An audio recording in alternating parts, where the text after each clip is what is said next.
하나님 말씀 창세기 37장입니다. 3절에서 5절. Genesis chapter 37 verse 3rd to 5th.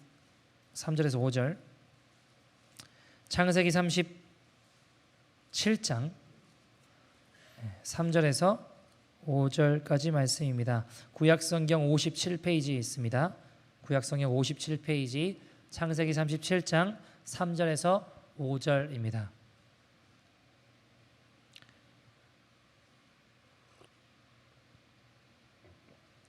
우리 다 찾으신 줄 알고 한 절씩 교독하고 마지막 절 같이 봉독하도록 하겠습니다.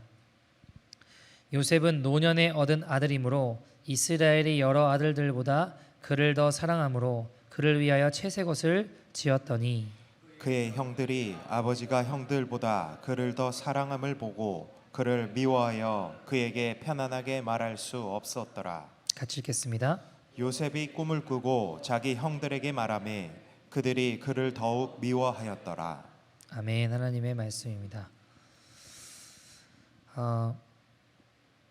제가 처음에 이제 신학대학원을 가고 대학원에 입학해서 이제 수업을 듣는데 사람들이 저를 전도사라고 부르더라고요. 전도사님 이렇게 부르더라고요. 굉장히 처음 들어봤거든요. 굉장히 부담스러웠습니다. 내가 전도사야? 내가 전도사야? 내가? 이제 이런 생각이 들고 야, 내가 진짜 잘 살아야겠다. 하나님 앞에 긴장하고 하나님 앞에 정말 전도사답게 잘 살아야겠다. 그런 기대감과 또한 떨리는 마음, 또 두려운 마음이 제 안에 그런 기대치로 작용을 했던 것 같습니다.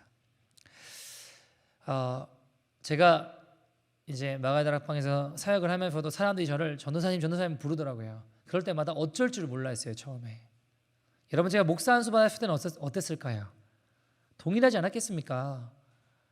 목사 한 수를 받는데 야, 내가 이제 빼도 박도 못하는구나, 되도록 할 길이 없구나 하는 마음도 들었지만 동시에 내가 진짜 목사답게 잘 살아야겠다, 하나님 말씀대로 잘 순종하고 하나님 앞에 거룩하고 경건하게 잘 살아야겠다 하는 기대치, 그런 마음들이 제 안에 많이 들었던 것 같습니다.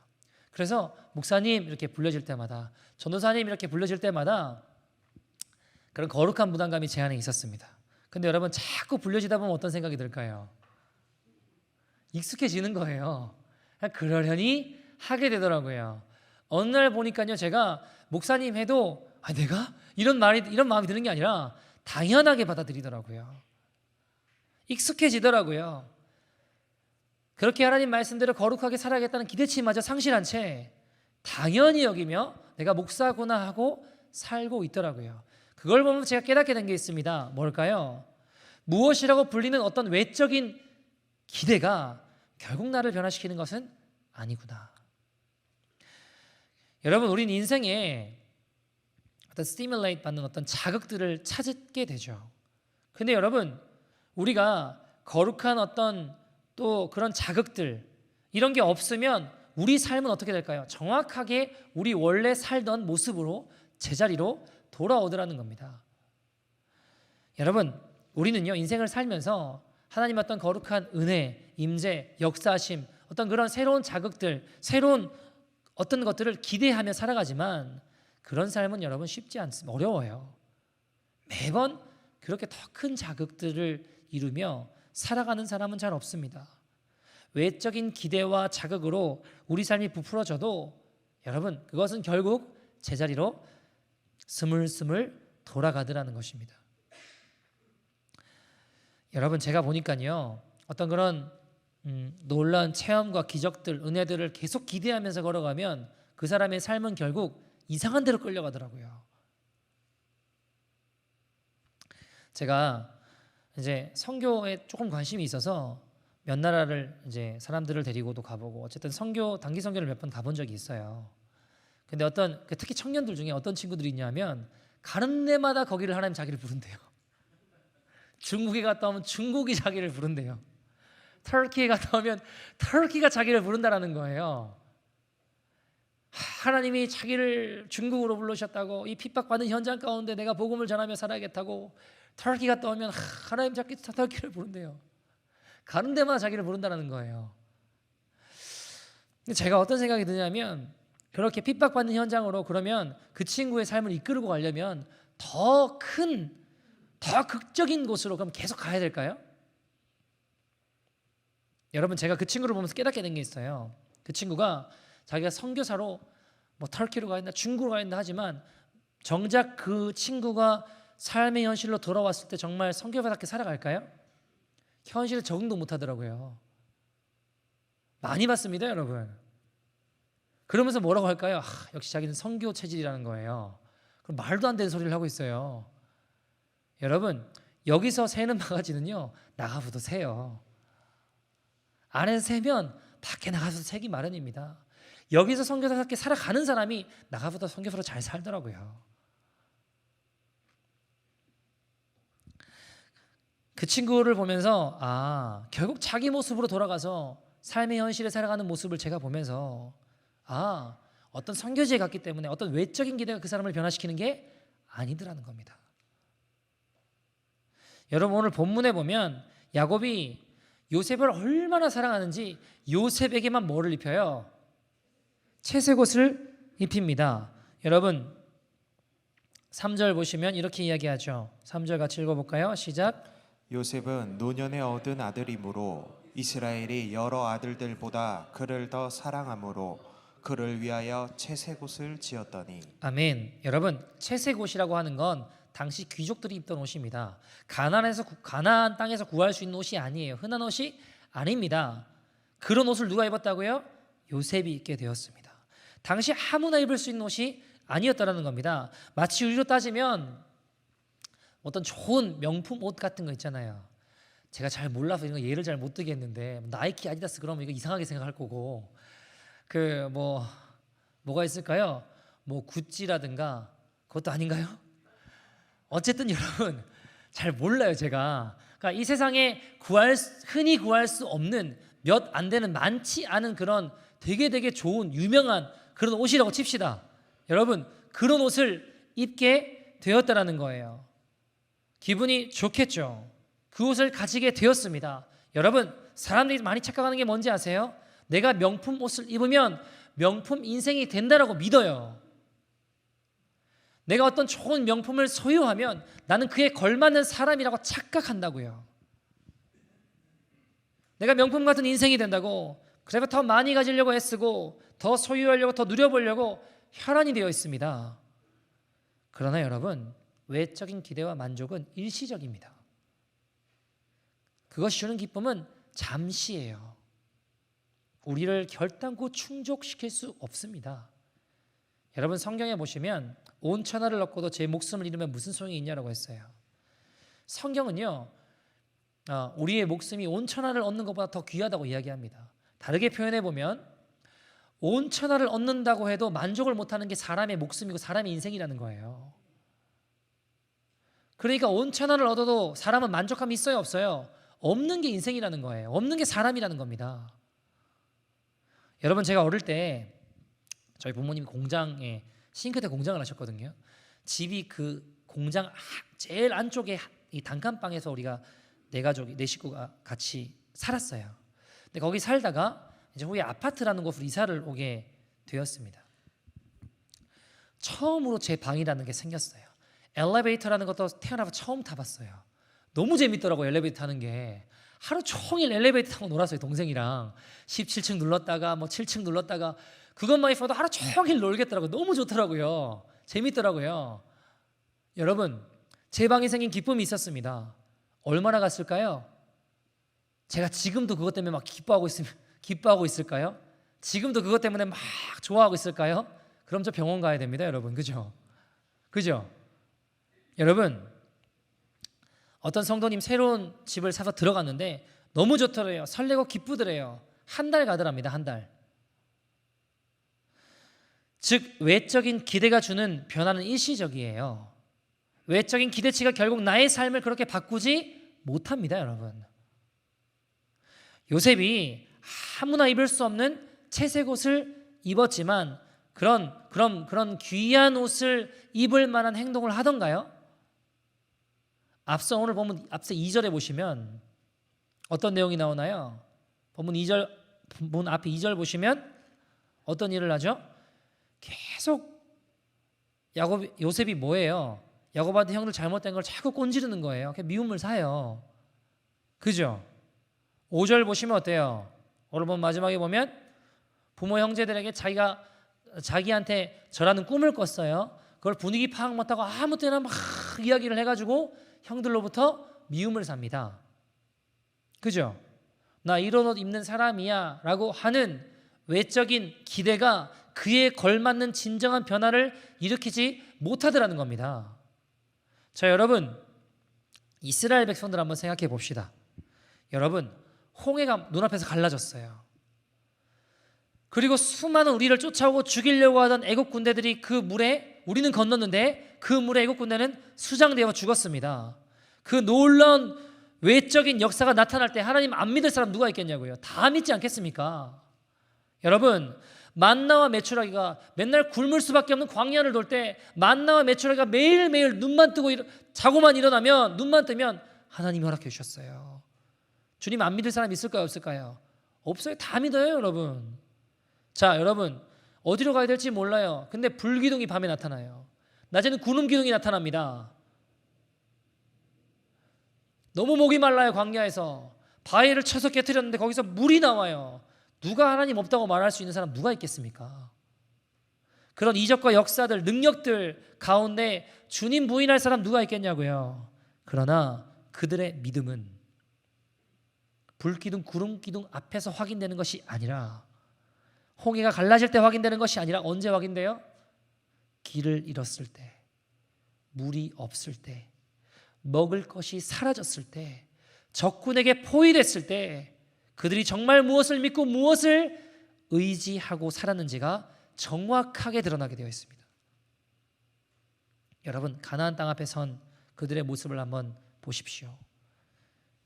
여러분, 홍해가 갈라진 지 그렇게 얼마 되지 않았을 때입니다. 여러분, 그런 역사를 경험한 지 그렇게 오래되지 않았을 때예요. 근데 뭐라고 이야기해요?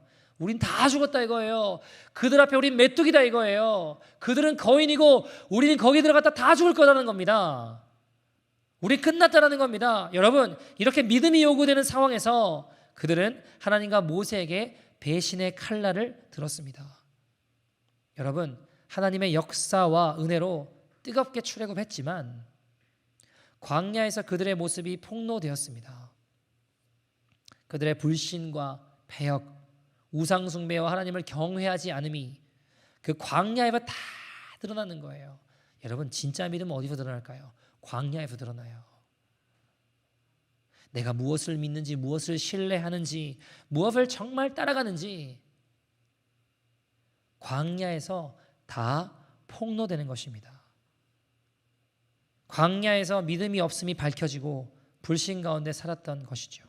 즉 우리는 우리가 붙잡고 있는 채색옷이 다 벗겨져야 우리의 실체가 정확하게 드러나는 것입니다. 여러분, 우리가 예수님을 그저 흉내내는 자들 되지 말고 닮아가는 자들 되기를 소원합니다. 여러분, 흉내 잘 낸다고 제자는 아니에요. 척하는 게 아니라 정말 그 삶이 바뀌기를 소원합니다. 시편 146편 3절 4절은 이렇게 이야기합니다. 같이 읽어볼까요? 시작. 귀인들을 의지하지 말며 도림이 없는 인생도 의지하지 말지니 그의 호흡이 끊어지면 흙으로 돌아가서 그날에 그의 생각이 소멸하리로다. 아멘. 귀인들을 의지하지 말래요. 무슨 말일까요? 뭐 돈 있는 사람, 능력 있는 사람, 힘 있는 사람, 심지어 영권 있는 사람도, 여러분, 여러분 저를 위시하여 저는요 믿을 대상이 아니에요. 여러분, 저도 그런 생각들 해요. 성도님이 내 가까이 얼마나 냄새나는 것을 발견할까, 내가 얼마나 죄만 껌을 만한 사람임을 실망할까, 저는 그런 생각들 되게 많이 해요. 왜냐하면 여러분, 저 믿을 대상이 아니에요. 믿을 대상은 주님밖에 안 계세요. 여러분, 그 어떤 사람도 의지하지 말지니 뭐라고 얘기하는 거예요? 3절 4절에 뭐라고 얘기하는 거예요? 다 흙으로 돌아가서 다 소멸될 것이니라. 여러분, 진정한 변화는 우리의 의지의 대상이 바뀌는 데서 시작됩니다. 하나님만 의지할 때 시작됩니다. 주님만 바라봐. 알죠? 근데 그게 쉬워요, 어려워요? 아니, 별로 안 어려우신 거 봐요. 주님만 바라봐. 여러분, 사람은요 본성이 악하고 본성이 약해요. 그래서 눈에 보이는 것에 반응할 수밖에 없어요. 귀에 들리는 것에 영향을 받을 수밖에 없다고요. 주님을 바라본다는 건 끊임없는 훈련과 자기 부인과 고난 속에 연단받지 않으면 안 되더라는 겁니다. 근데 훈련을 거부해요. 답이 없어요, 여러분. 그냥 있으면 교만해지든지 다른 것을 의지하기 마련입니다. 원래 붙잡고 원래 의지하던 것들을 똑같이 쫓아가기 마련이라는 거예요. 그대로 돌아가게 되어 있습니다, 여러분. 내가 원하지 않지만 나를 쳐서 복종하고 훈련하지 않으면 정확하게 사람은 그대로 돌아갑니다.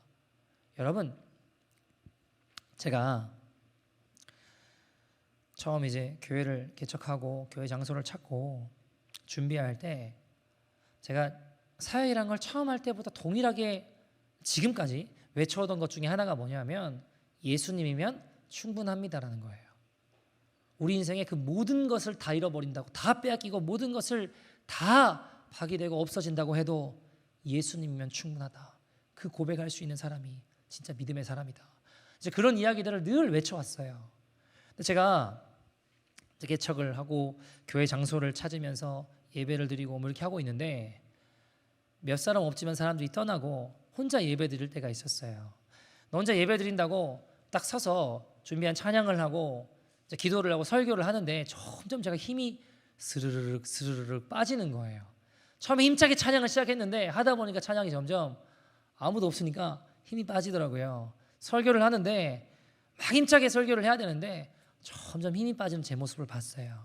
제가 그때 뭘 깨달은지 아세요? 아, 내가 말하는 게 내가 아니라 살아가는 게 진짜 내 모습이구나라는 걸 깨달았어요. 저는 뭐라고 외쳐왔어요? 뭐라고 가르쳐왔어요? 예수님이면 충분하다라고 가르쳐왔습니다. 근데 사람이 없으니까 힘이 빠지는 제 모습을 보면서 아, 난 말은 예수님이면 충분합니다라고 했지만 실제로 내 믿음과 삶은 그러지 못했구나라는 걸 깨달았다고요. 얼마나 회개했는지 몰라요. 그렇게 말할 뿐 아니라 그렇게 가르쳐왔는데 제 실제가 폭로되는데 예수님이면 충분하지 않은 거예요. 왜요? 사람이 없으니까 힘이 빠지더라고요. 제가 얼마나 회개했는지 몰라요. 아, 그렇구나. 그 고백이 거짓이었구나. 주님이 제 채색옷을 완전히 벗기시니까 내가 얼마나 방백을 의지하며 살았는지, 귀인을 의지하며 살았는지 제 실체를 정확하게 드러내시더라고요.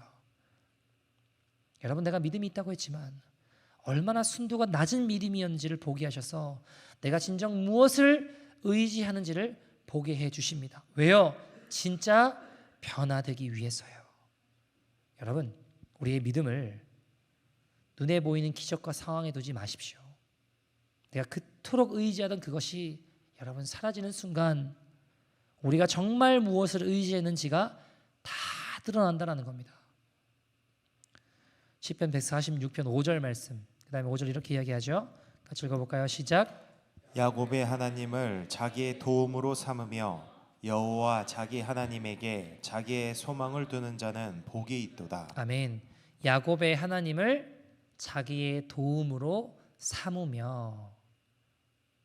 여러분, 모든 것이 다 변하고 다 떠나도 우리 하나님은 영원히 변치 않으십니다. 어제나 오늘이나 언제나 동일하십니다. 하나님의 성품은 변하지 않으세요. 주님의 자비하심도 영원합니다. 우리 그 찬양 있죠? 신실하신 하나님, 실수가 없으신 좋으신 나의 주. 주님은 신실하세요. 변함이 없으세요. 매일 변하는 사람들의 인정과 사랑에 우리의 삶을 기대어 살다가 그것이 변하면 여러분 우리 삶도 다 끝나는 거예요. 주님만 의지하면 그 사랑과 인정이 떠날 때 여러분 우리 아플 수는 있지만 이겨낼 수 있습니다. 하나님을 자기의 도움으로 삼으며 하나님께 자기의 소망을 두는 자는 복이 있도다. 여러분, 이 고백 다윗의 경험담입니다. 그는 고난을 통해, 인생의 광야를 통해, 인생의 경험을 통해 그가 의지하던 모든 것이 헛된 것이었음을 깨달았습니다. 그의 채색옷이 벗겨졌습니다. 여러분, 처음부터 대단한 사람은 없어요. 처음부터 믿음의 사람은 없습니다. 다윗도 하나님 신뢰하는 것 같았지만 그가 광야에서 하나님 말고 다른 물술물들, 다른 것들을 의지하는 것을 너무 많이 보았던 것입니다.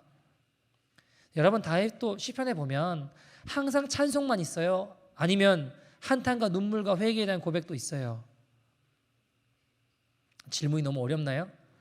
다윗의 시편 보면 항상 찬송만 있나요? 하나님 영화로우십니다 이런 것만 있나요? 아니잖아요.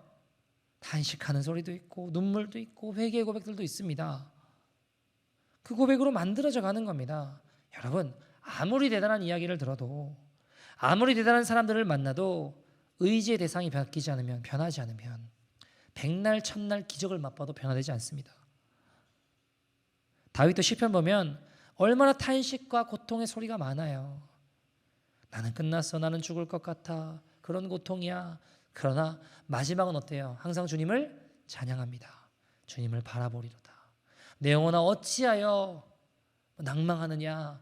그러나 나는 하나님을 바라보리이다. 여러분, 우리가 믿음이 좋아진다고 해서 전혀 앞으로 인생에 흔들림이 없을까요? 믿음의 순도가 조금 높아진다고 해서 우리가 꿈쩍도 안 할까요? 여러분, 우리가 육신을 입고 사는 동안 흔들릴 겁니다. 그러나 중요한 것은 끝까지 흔들리는 것이 아니라 흔들리다가도 다시 오뚜기처럼 십자가 붙잡고 주님을 딱 바라볼 수 있는 마음의 심지를 잡는 것, 그것이 승리하는 신앙입니다. 여러분, 다윗이 광야에서 철천지 원수 같았던 사울을 죽일 기회가 왔습니다. 여러분, 여론도 이미 대중들도 다윗 편이에요. 민심도 다윗에게 왔어요. 사울 왕이 이상하다고 여깁니다. 사울 이제 탁 칼로 찔러 죽이면 광야에서 더 이상 도망다니지 않아도 돼요. 마음 편하게 잠 한 번 못 잡았는데 이제는 마음 편히 원수를, 하나님 드디어 원수를 갚을 기회를 주시네 할 수 있는 거 아닙니까? 고난을 끝낼 수 있는 기회가 왔는데 나도 여기서 칼을 들고 싶어, 나도 여기서 다 끝내고 싶어. 그러나 주님이 하실 거야 하고 칼을 내려놓는 거예요. 여러분, 우리 삶에 억울한 일 없으세요? 울분이 나는 일 얼마나 많으십니까? 가서 난리버섯 피워도 되잖아요. 욕 한번 거하게 할 수 있잖아요. 끝장낼 수 있는 거 아닙니까? 그런데 우리가 왜 그렇게 하지 않나요? 우리가 왜 기다리나요? 만약 그렇게 하면 하나님이 일하실 수 없으니까. 하나님이 일하실 수 있도록 하나님 의지하는 법을 배우도록 나아갈 때 다윗의 삶처럼 하나님이 일하시는 것을 보게 됩니다. 여러분, 문제가 있을 때 어떻게 반응하세요? 내 고집대로, 그냥 내 살아오는 방식대로 살아가십니까? 여러분, 안 좋았던 일 생각하면 그때 정말 운이 안 좋았어. 그놈만 없었으면, 그놈 때문에, 그놈만 없었으면 이렇게까지 주저앉지 않았을 텐데, 이렇게 하고 계시다면 여러분, 주소를 전혀 잘못 찾고 계신 겁니다. 여러분, 지금 겪는 어려움 가운데 혹시 나의 욕심에서 오진 않았나? 나의 허영에서 오진 않았나? 나의 고집과 나의 부끄러운 믿음에서 온 것을 깨달아야 합니다. 아, 내가 다른 것을 의지했구나. 깨달아야 됩니다. 여러분, 다윗 주변에 각양각색 사연을 가진 자들이 많았습니다. 억눌린 자, 줄인 자도 보았습니다. 힘 있는 자들에게 짓밟히는 것도 보았습니다. 상황이 안 좋아요. 그러나 다윗이 뭘 봤을까요? 주님을 바라보니 주님이 입히시고 돌보시는 것을 보게 하신 겁니다. 사랑하는 여러분, 우리가 세상을 보면 우리를 자극하는 사건들이 참 많습니다. 세상이 불공평하게 돌아가는 건 얼마나 많나요, 여러분? 그런데 우리가 이것을 일일이 다 반응하고 따지다 보면 우리가 하나님을 신뢰할 수 있는 기회를 계속해서 잃어버리게 되는 겁니다. 내 새치혈을 믿게 되고 내 힘을 믿게 되고, 그럼 우리 삶은 절대로 광야를 벗어날 수 없게 되는 겁니다. 선악간의 심판은 주님이 하시는 거구나. 여러분, 우리 판단이 얼마나 주관적일 때가 많아요. 지금은 막 맞다라고 열불 내는데 되돌아보면 나중에 보면 막 납그럽고, 야, 내가 그때 왜 그랬을까? 그런 적 없으세요? 전 많아요. 세상이 너무 불공평해 너무 많았거든요. 저도. 우리 부모님이 뭘 그렇게 잘못했다, 우리 집은 왜 이렇게 맨날 망해야 되고, 나는 왜 이렇게 살아야 되고, 다 불공평하게만 보이더라고요. 그때는 막 이렇게 판단하고 했는데 가만히 좀 되돌아보면 내가 그때 왜 그랬을까, 이런 생각 되게 많아요. 눈앞의 것만 보고 판단하고 실망하거나 기뻐할 때가 너무 많은 거예요. 여러분, 이거 어차피 방송 안 나가니까 지난주 화요일에 김민정 전도사님이 오셔서 말씀 전해주셨잖아요. 너무 큰 은혜 받았습니다. 그죠? 올리지 말아달라고 해서 안 올렸는데, 제가 그때 많이 여러 가지 것들을 회개했는데 그 중에 하나가 뭐였냐면, 김민정 전도사님이 되게 좋은 사역자예요. 제가 박봉 목사님 처음 만났을 때 저한테 김민정 전도사를 소개시켜주면서 얘는 학교에서 제일 전도로 유명하니라고, 너도 그런 애가 되어야 된다고 하셨어요. 제일 처음 만났을 때, 그때 저는 신학생도 아니었거든요. 그러니까 그냥 일반에 다니는 학생이었는데 그렇게 저한테 도전하셨었다고 해요. 기억이 나요. 대단한 친구죠. 하나님 너무 사랑하고 그 7년 동안 매주 위안부 할머니를 만나러 다녔어요. 차비가 없고 뭐라건 빠지지 않았어요. 하나님 다 허락해 주시고 다니고 돕고 섬기고 다 했어요. 너무너무 귀한 친구인데, 이 친구가 환희 그 고아원으로 갈 때 저를 포함하여 우리 많은 사역자들은 이건 너무 낭비다, 이 좋은 사역자들 어떻게 고아원으로 보내서, 아니 지금 사역자도 많이 부족한데 이렇게 유능하고 실력 있고 대단한 귀한 친구를 왜 고아원으로 보내냐, 이게 여러분 저를 포함하여 대다수 저희들 같이 살아가는 공동체 식구들의 결정이고 판단이었어요. 목사님 이렇게 하시면 안 되는 거 아닌가, 이런 생각을 다 했다고요.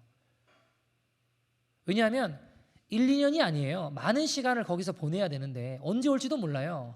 그럼 이 친구는 사역의 전선에서 떨어져서 감각도 잃어버리고 많은 것을 잃어버릴 것 같았어요. 그러니까 우리가 생각했을 때 너무 좋은 친구인데 이렇게 하기엔 너무 아깝다는 거였어요. 근데 제가 화요일에 설교를 들으면서 무슨 생각이 들었냐면, 그렇게 말했던 게 너무 부끄러운 거예요. 하나님이 고아원의 시간으로 말미암아 하나님의 스토리와 하나님의 마음들과 하나님의 일들을 진행하고 계시고 하나님의 그 스토리들을 만들어오고 계시더라고요.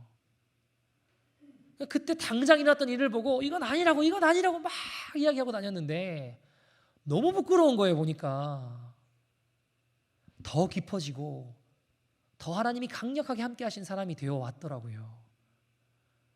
당장 일어난 일만 보고 잘못 판단하는 게 너무 많아요. 저는. 여러분, 우리는요 당장 우리 삶에 우리가 의지하는 채색옷이 벗겨지잖아요. 우린 좌절합니다. 내가 왜 이런 상황을, 왜 이런 일을. 그러나 여러분, 채색옷이 벗겨져야 주님이 일하실 수 있는 것입니다. 하나님은 요셉을 사용하시기 위해 꿈을 꾸게 하셨죠. 그죠? 그러나 하나님은 그 사람을 사용하기 위해서 반드시 하셔야 할 일이 있습니다. 뭐였을까요? 요셉이 입고 있던, 요셉이 의지하던 채색옷을 벗겨내야만 했습니다. 인간이 입혀놓은 영화로움, 그것이 자신의 피부치 형제들에게 무참하게 찢겨지고 벗겨져서 노예가 되어 반나체로 종살이하는 삶이 시작되었습니다. 그곳에서 어마어마한 서러움과 오해와 상처로 그의 마음이 산산조각이 나고 찢겨졌어요.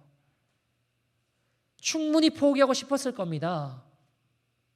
나는 저주받았구나, 난 버림받았구나 하는 그런 생각할 수 있는 거 아니에요? 여러분, 지금 하나님이 여러분과 가장 가까이 계신데도 벗겨진 채색옷 때문에, 찢겨진 마음 때문에 나는 버림받았구나, 나는 안 되는구나 생각하시는 분이 계실지도 모르겠지만 여러분, 조급하지 마십시오. 성경은 그런 요셉이 가는 곳마다 주님이 함께 하신다고 하셨습니다. 물론 여러분 생각해 보세요. 요셉 입장에서 그 마음, 그 몰랐을 수도 있어요. 함께 하심 그런 마음 잘 몰랐을 수도 있습니다. 보디발의 집에 갔습니다. 거기에서 못돼 먹은 보디발의 아내가 유혹을 해서 거기에 누명을 쓰고 입고 있던 옷이 벗김당하고 그것 때문에 억울하게 지하 감옥에 들어갔습니다. 여러분, 주님은 왜 이렇게 채색 옷을 벗기실까요? 주님이 입히실 옷이 있기 때문입니다. 주님이 입히실 옷이 있기 때문입니다. 여러분, 눈앞에 기회가 온다고 다 기회가 아니에요. 금요일 말씀처럼 여러분 바울과 실라가 찬송했을 때 어떻게 됐어요? 옥문이 열렸죠. 근데 여러분 열렸다고 좋다고 뒤도 안 돌아보고 빨리 도망갔으면 어떻게 됐을까요? 간수장은 자살했을 거예요. 그죠? 그 일들을 통해서도 주님 이루시고자 하는 일이 뭐예요? 구원의 역사입니다. 열린 문으로 바로 나가면 간수장은 자살했을 거라고요. 옥문이 열린 거 분명히 하나님의 역사이지만 눈앞이 열린다고 다 주님 주신 기회가 아니라 사단의 시험일 수도 있는 거예요. 여러분, 박보영 목사님도 안성에서 엄청 고생하시다가 인천 방주교회 청빙위원회가 와서 이제 모시고 가겠다고 청빙을 하러 왔습니다. 너무 가고 싶으셨대요, 솔직하게. 왜냐하면 이제 거기 가게 되면 아이들도 버려진 아이들도 다 공부도 시켜준대요. 고생도 끝나요. 근데 기도를 하면 아직 하나님의 연단의 시간이 아직 끝나지 않으셨다라는 거예요. 아직 고난이 아직 이 터널이 끝날 때가 아니라는 겁니다. 기도만 하면 마음이 얼마나 여러분 흔들리겠어요. 거기만 따라가면 이제 이렇게 고생 안 해도 되는데 암 굶어도 되는데 우리 아이들 공부도 다 시켜준다는데 이 버려진 아이들 그런 걱정 안 해도 되잖아요. 청빙위원회가 교회 앞에 찾아와서 문을 잠그고 찾아와서 두드리는데 문을 잠그고 없는 척하며 광대상에 엎드려서 막 기도하셨대요. 하나님 도와달라고. 내 마음은 흔들린다고. 여러분, 아브라함이 약속은 받았지만 시간이 가도 자녀가 안 태어나는 거예요. 이삭이 안 태어나는 겁니다. 안 이루어져요. 그래서 아내의 여종 하갈과 동침하여 아이를 가질 기회가 생겼습니다. 근데 어때요? 그거 덥죽 잡았다가 어떻게 됐어요? 나중에 막 아내들 싸우고 아이들이 싸우고 번뇌와 고민으로 아브라함이 얼마나 괴로워합니까? 나아가서 우리는 어때요? 이슬람 때문에 얼마나 주님 오심이 막히고 있습니까, 여러분? 우리도 얼마나 고생하고 있어요. 철천지 원수 사울 죽일 기회가 다윗에게 왔습니다. 그러나 다윗은 그 기회를 거절합니다. 칼을 걷어요. 여러분, 예수님은요, 사람들이 다 보는 가운데 사람들이 칭송하고 영광을 돌릴 때 그렇게 왕이 되실 수 있었습니다. 그죠? 그 자리에 메시아로 등극하실 수 있었습니다. 그러나 예수님은 그 모든 왕과 메시아, 모든 칭찬과 명예와 박수, 환호, 갈채를 거절하시고 어디로 가셨어요? 골고다로, 십자가로, 십자가 지는 길로 가셨습니다. 오히려 그 길 잡지 않으시고 십자가 지셨습니다. 그렇게 하지 않으실 수 있으셨습니다. 왜요? 그는 권세와 능력이 충만하신 하나님 아니십니까? 근데 그 거절하고 십자가 지셨다고요. 여러분, 아무 기회나 붙들면 우리는 주님의 길에서 멀어집니다. 우리는 우리를 다루시는 주님의 손길에 우리를 끝까지 맡겨드릴 수 있어야 됩니다. 그때에 주님이 나의 겉사람을 벗겨내시고 우리의 자아를 파쇄하십니다. 인간이 펼쳐놓은 채색 옷을 벗기시고 주님의 의의 옷을 입혀 주십니다. 우리의 이성, 감정, 의지, 능력이 아니라 내가 살면서 익혀놓은 어떤 체험이 아니라 오직 주님만 남으시도록 하실 것입니다. 여러분, 우리 인생을 살면서 힘든 일 많이 있으시죠? 힘드시죠? 그러나 기억하십시오. 안 죽습니다. 주님은 노련한 토기장이셔서 우리를 풀무불에 집어넣으시되 우리를 언제 꺼내야 되는지를 정확하게 알고 계십니다. 너무 일찍 꺼내서 불순물을 덜 제거하시거나 아니면 너무 오래 거기 두셔가지고 터져버린다든지 주님 그렇게 하지 않으세요. 문제가 뭘까요? 때가 되지 않았는데 내가 자꾸 기어 나오는 거예요. 그래서 문제가 발생합니다. 기억하십시오. 하나님의 불을 담아도 터지지 않는 그릇에 담길 것입니다. 그 그릇이 되고자 한다면 인내로서 주의 날을 기다리셔야 됩니다. 정금같이 되셔야 됩니다. 순도가 낮은 그릇이 아니라 정금같이 되도록 주 앞에 서셔야 합니다. 여러분, 정금이 되려면 풀무불에 반드시 들어가야 됩니다. 채색옷이 벗겨져야 됩니다. 물 가운데도 불 가운데도 들어가야 됩니다. 그러나 주님이 그때 우리의 믿음의 실체를 폭로하시고 우리의 사랑의 순도를 드러내셔서 정말 내가 하나님께 쓰임받을 수 있는 사람이라고 생각했는데 찌꺼기밖에 없는 진흙덩어리구나 하는 것을 깨닫고 주님만 바라보게 됩니다. 주 앞에서 낮추라. 그리하면 너희를 높이시리라. 여러분, 채색 옷을 벗으십시오. 그러면 주님의 옷을 입게 될 것입니다. 내가 붙잡고 있는 채색 옷이 벗겨져야 우리는 하나님의 손에 빚어질 수 있는 것입니다. 한 이야기 들을 말씀을 좀 마치죠. 예전에 한번 들은 적 있는 이야기 같은데, 어린 형제가 있었습니다. 근데 불의의 교통사고로 부모님을 잃게 됩니다. 일가 친척이 없었기 때문에 한순간에 고아가 돼버린 거죠. 형 나이 해봐야 9살, 10살, 동생 나이 해봐야 6살 정도밖에 안 되는 아이들이었습니다. 어린 동생이, 형은 어린 나이에 하루아침에 가장이 됐어요. 어린 동생이 밤마다 엄마 보고 싶다고 아빠도 보고 싶다고 울면 이 아이를 꼭 끌어안고 어떻게 해야 될지 모르겠는 거예요. 어린 나이에. 길 가다가 헌옷이라도 생기면, 누가 옷이라도 벗어놓고 가면 그거 주워다가 동생 먼저 입히고. 그러다가 이 형제가 교회를 가게 됐는데 세상에서 부모님에게도 받아보지 못한 사랑을, 그리스도의 사랑을, 하나님의 사랑을 그것을 경험하게 되면서 형이 예수님을 믿게 돼요. 하나님을 만나게 됩니다. 아무것도 바뀌지 않았습니다. 근데 이 형이 바뀌기 시작해요. 변화되기 시작합니다. 그러나 안타까운 건 어떻게 같은 뱃속에서 나왔지만 동생은 너무 반대로 잘못된 길로 걸어가는 거예요.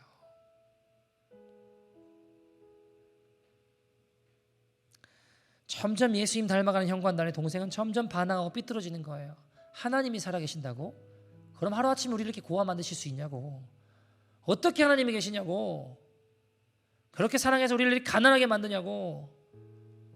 점점 교회와 멀어지고 동생은 나쁜 친구들과 불량배들과 어울리기 시작해요. 형은 안타까워서 그를 위해 계속 기도했죠. 그러던 어느 날 밤 12시가 지난 동생이 안 들어와요. 뭔가 걱정이 돼서 기도하고 있는데 갑자기 문이 월칵하고 열리더니 동생이 온몸에, 얼굴이 사색이 되고 하얗게 질려있고 온몸에 피를 묻힌 채 몸을 덜덜 떨면서 들어온 거예요. 형, 나 어떡해? 형, 나 어떡해? 무슨 일이냐? 내가 사람을 죽였어. 내가 사람을 죽여서 어떡해? 불량배들과 어울리다가 홧김에 사람을 쳐 죽였는데 정신 차려보니까 사람이 죽어있는 거예요. 너무 잔인하게 죽여놓은 거예요. 기겁을 하고 다 도망가는데 자기도 어떻게 해야 할지 몰라서 생각난 건 형한테 가야겠다 해가지고 집으로 들어온 거예요. 형, 나 어떻게 하고 벌벌벌 떨고 있는 겁니다. 형이 잠깐 기도를 하더니 동생이 그 입고 있던 피 묻은 옷을 다 벗기고 장롱에 동생을 숨겨요. 그리고 그 피 묻은 옷을 자신이 입기 시작합니다. 잠시 후에 밖에서 쾅쾅쾅 하는 소리가 들리더니 경찰이 들어왔습니다. 그리고 형을 보자마자 주먹으로 때리고 발로 차고 형을 이 수갑을 채우는 거예요. 네가 사람 죽였지. 옷을 보니까 확실하네. 하며 형을 때리는데 얼마나 때리는지 형이 기절해서 끌려갔습니다. 형이 조사를 받게 되었습니다. 다른 말 하지 않는 거예요. 이상하게 형이. 너 그때 누구랑 있었냐? 저는 이 죄에 대해 벌을 받아 마땅합니다. 왜 죽였냐? 제가 이 죄에 대해 벌을 받겠습니다. 너 진짜 네가 한 짓 맞냐? 제가 이 죄에 대해 벌을 받겠습니다. 그냥 그렇게 조사가 진행되고 너무 잔인하게 사람을 죽인지라 사형 언도가 내려집니다. 죽기 며칠 전에 형이 편지를 써서 교도소장에게 부탁을 해요. 이 주소로 이 편지를 보낼 수 있겠습니까? 교도소장이 알겠다고 했습니다. 그리고 형은 형장의 이슬로 사라지게 됩니다. 자, 며칠 뒤에 편지가 도착하게 됩니다. 어디였을까요? 동생이 있는 집 주소였습니다. 우편 배달부가 와서 꽝꽝꽝꽝 편지 왔습니다 하는데 두드려서 사람이 안 나와요. 동생이 쫙 구석에서 경찰들이 드디어 나를 잡으러 왔구나 하고 몰골이 아주 흉측하게 귀신처럼 빼짝 마른 채 이제 내가 잡히는구나 하고 나왔는데 뭐예요? 뭐밖에 없어요? 편지 하나만 덩그러니 있는 겁니다.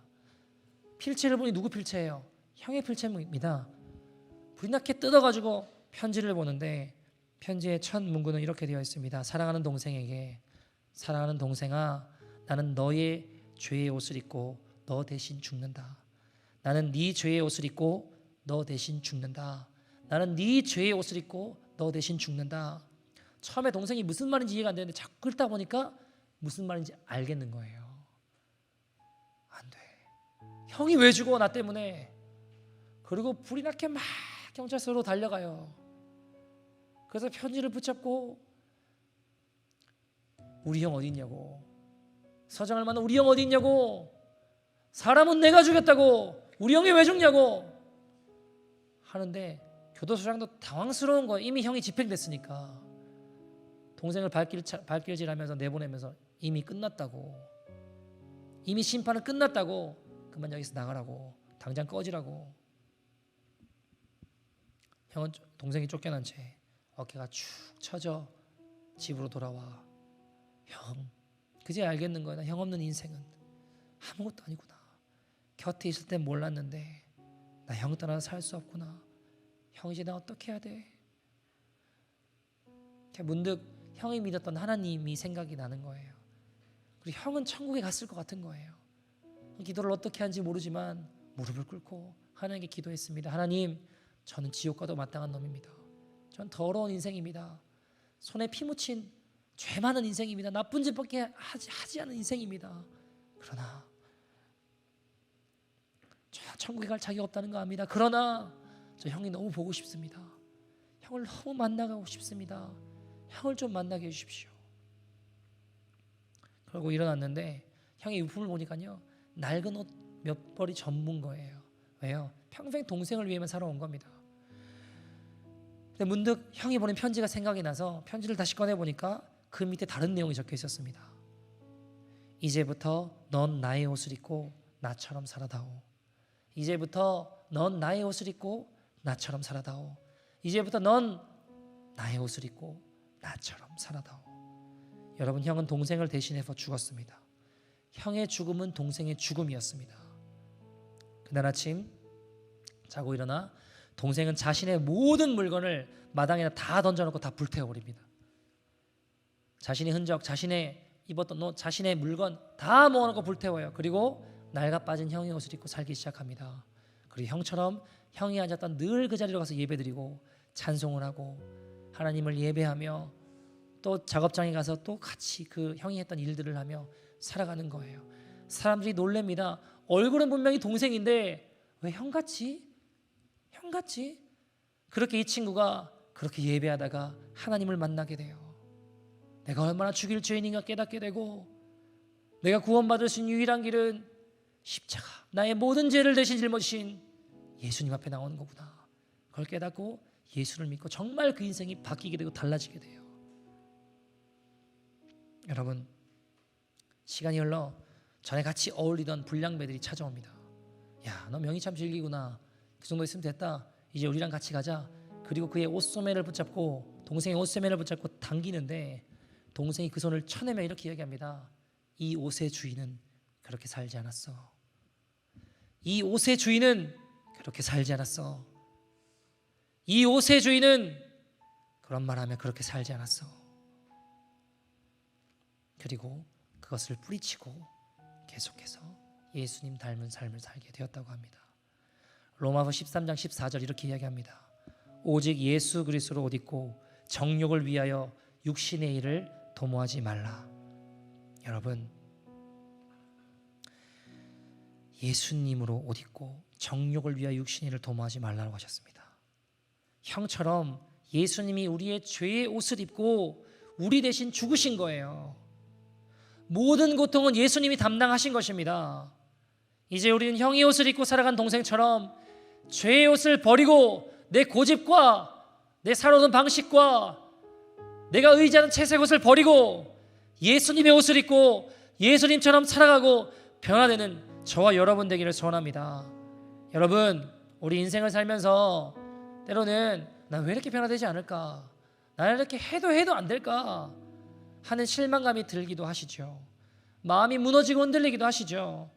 변화되지 않는 내 모습을 보면서 이거 안 되는 건가, 변화되지 않는 자녀들을 보면서, 남편, 아내, 부모님을 보면서 내가 기도해도 이게 소용이 없는 건가, 1년, 2년, 5년, 10년을 기도했는데 왜 안 되는 건가, 이거 안 되나, 그런 생각 드실 때 있으시죠? 여러분, 내가 죽으면 쉽고요, 내가 살아있으면 어려워요.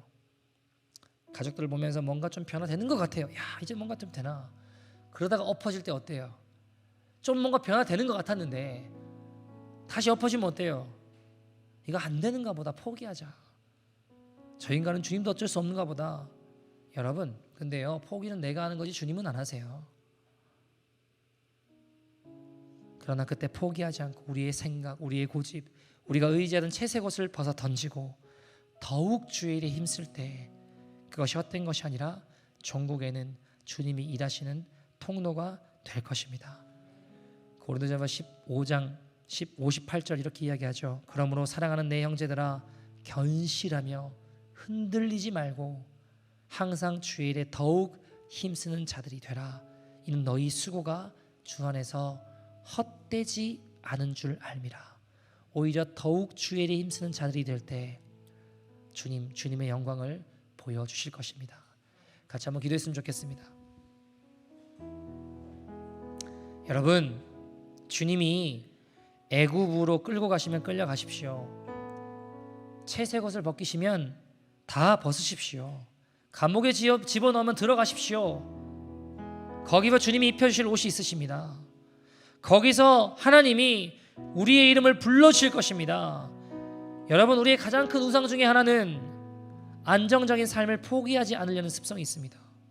그러나 여러분, 우리 육신의 채색 옷을 안 벗으려고 발버둥치는 것이 아니라 이제 우리의 손을 들어 주님의 옷자락을 붙잡아 보시지 않으시겠습니까? 채색 옷을 벗고 주님의 의의 옷을 입히시는 저와 여러분 되기를 소원합니다. 하나님, 이 시간 우리 가운데 오늘도 내 채색 옷 붙잡고 안 벗으려고 내 고집과 내 원함을 붙잡고 걸어가던 흔들리는 나의 모습이 있었습니다. 주님, 오늘 나를 광야로 이끄실 때에, 주님 오늘 나를 감옥으로 이끄실 때에, 주님 오늘 나의 채색 옷을 벗기시려고 하실 때에 주님께 온전히 내어드리며 주님이 입히신 의의 옷을 경험할 수 있는 믿음의 인생이 될 수 있도록 인도하여 주시옵소서. 이 옷의 주인은 이렇게 살지 않았습니다. 이 옷의 주인은, 예수님이 입혀주신 옷의 주인은 이렇게 살지 않았습니다.